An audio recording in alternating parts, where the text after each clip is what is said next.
Thierry Tougeron, entre nous culture, nous sommes en direct de la médiathèque de l'hôpital de La Rochelle et j'ai en face de moi plusieurs personnes qui vont se présenter, puisque comme vous avez pu le voir sur l'affiche, à l'occasion des premiers salons du livre des droits de l'homme et des solidarités, 10 et 11 novembre 2018 à La Rochelle, salle de l'Oratoire, il va y avoir donc beaucoup d'événements qui vont se produire avant et pendant le salon.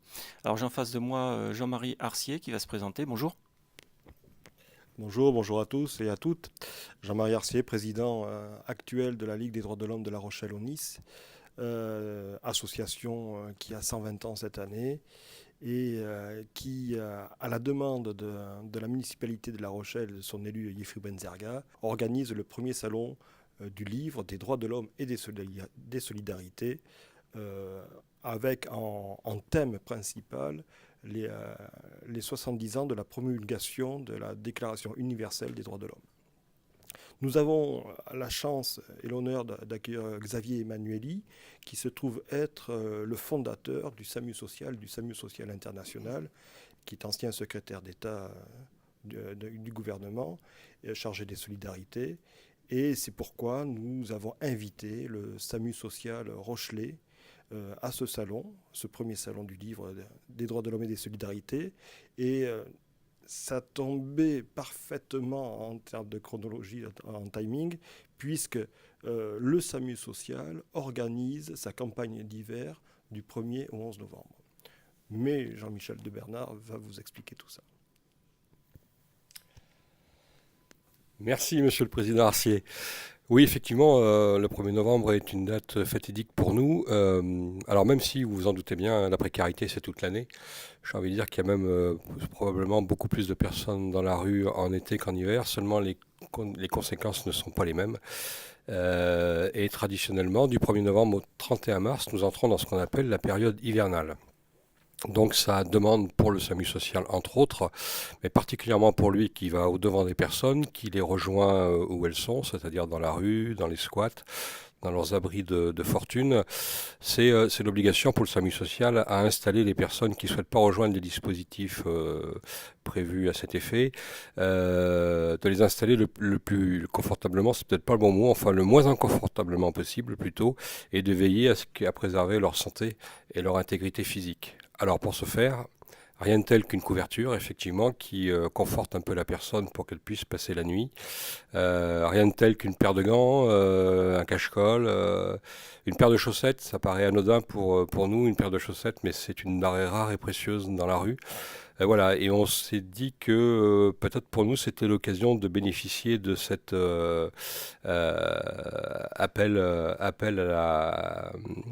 à la concertation de toutes les solidarités déjà, à ce que peut représenter la Ligue des droits de l'homme aussi, avec son aura, de bénéficier donc de cette audience pour essayer de sensibiliser les personnes à nous faire quelques dons sur les matériels que j'ai cités, hein, couverture, gants, cache-col et chaussettes, parce que pour vous donner un chiffre, un seul, le SAMU social l'an dernier a distribué 4300 couvertures, ce qui est énorme et ça demande un important effort de récupération. De récupération. La Ligue des droits de l'homme est bien sûr ravie de pouvoir aussi donner la parole aux professionnels de terrain qui travaillent sur les questions de grande précarité. Ce sera le cas avec M. Emmanueli, ce sera le cas avec le SAMU social qui tiendra un stand.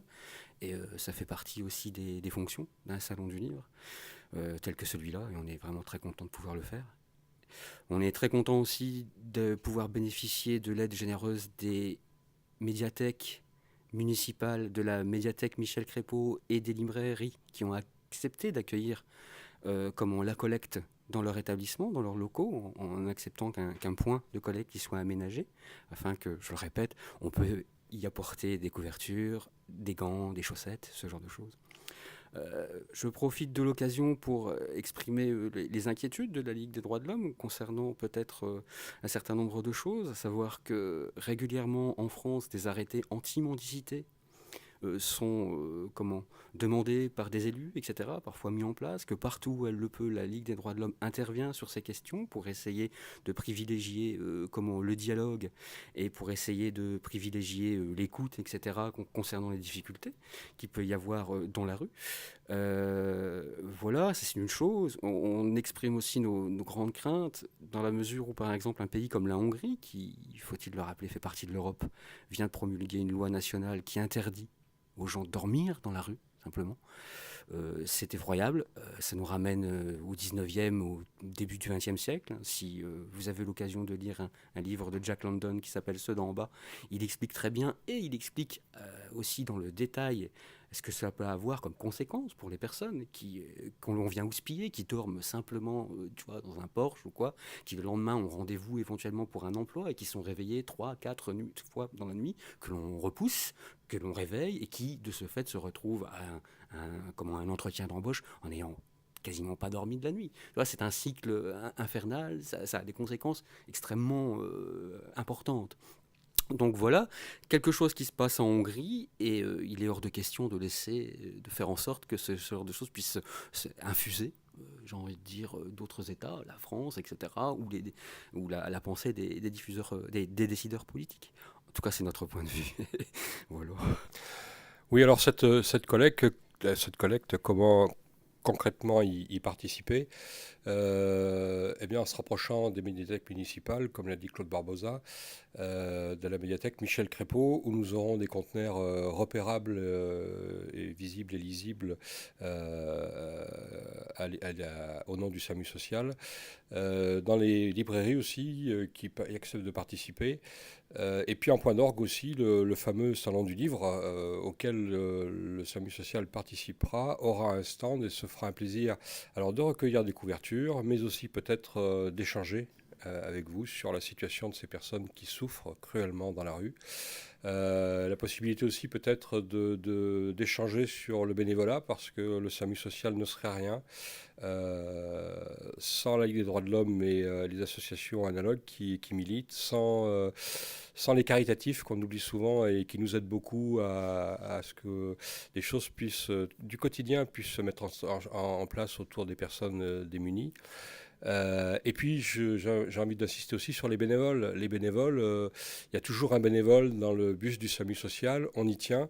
C'est quelque chose qui est, je crois, valorisant, même si c'est difficile. Hein. C'est la confrontation directe à des horaires qui sont difficiles parce que c'est en soirée. Mais il n'y a rien de plus riche que cette association, entre guillemets, entre des salariés qui sont professionnels et qui croient dur comme fer à ce qu'ils font, et des gens qui viennent apporter un autre regard, une autre posture et une autre bienveillance. Donc, nous sommes particulièrement heureux et honorés d'organiser ce premier salon du livre des droits de l'homme et des solidarités à La Rochelle. Pour nous, c'est également une mise en pratique des valeurs de la Ligue des droits de l'homme. Et c'est également au niveau local un moyen de mettre en évidence tout le travail qui est fait par ces dizaines d'associations. Il y a le SAMU social, mais il y en a beaucoup d'autres. Et elles seront présentes au Salon du Livre. Elles vont vous permettre de les rencontrer, de pouvoir discuter, de pouvoir confronter les opinions sur vos opinions et leurs moyens d'action également, et pourquoi pas de vous impliquer. Mais c'est un salon du livre, donc vous aurez des livres qui ont trait aux droits de l'homme, qui ont trait aux solidarités, et également des conférences et des tables rondes qui traiteront des droits fondamentaux, que ce soit les droits à l'hébergement, le droit au logement, le droit à l'alimentation, à l'accès à l'eau, mais aussi les droits fondamentaux d'accès aux droits de chaque citoyen et de chaque personne résidant en France.